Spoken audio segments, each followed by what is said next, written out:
Latvijas banka laiž klajā Jāņa Jaunsudrabiņa baltajai grāmatai veltītu 5 eiro sudraba kolekcijas monētu. Izdevuma veidā viena no izcilākajiem latviešu literatūras meistardarbiem pirmā daļa pie lasītājiem nonāca 1914. gadā, bet otrā 1921. Te ir tāda interesanta sakritība, kas ir tikai sakritība.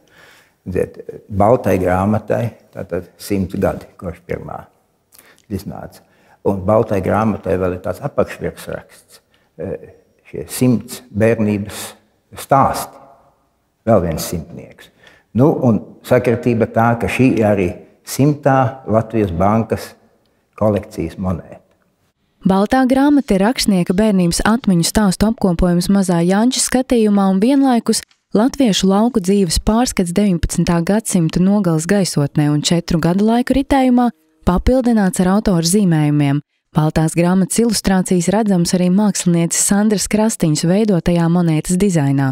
Jaunsudrabiņš kā zīmētājs ir tik spēcīgs un tās ilustrācijas, ka negribējās iejaukties, es negribēju neko no malas likt klāt.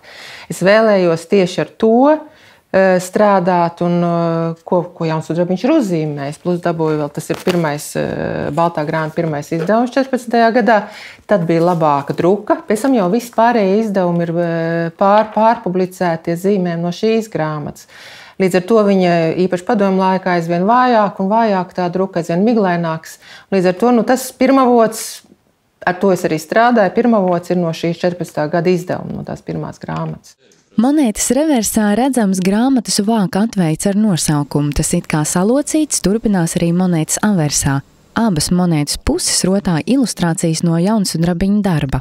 Grāmatas vāciņi un šis drukātais vārds, vēl šodien gribētos teikt, šis drukātais vārds ir tāds, kas nes to ziņu, nes 100 gadu tālāk, kas nozīmīgi tagad.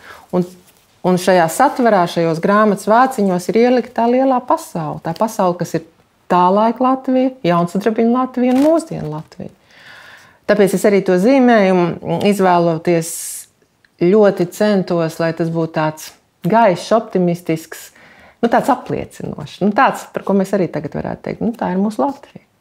Sudraba kolekcijas monētu Baltā grāmata kalta Nīderlandes kaltuvē un tās maksimālā tirāža ir 5000 eksemplāru.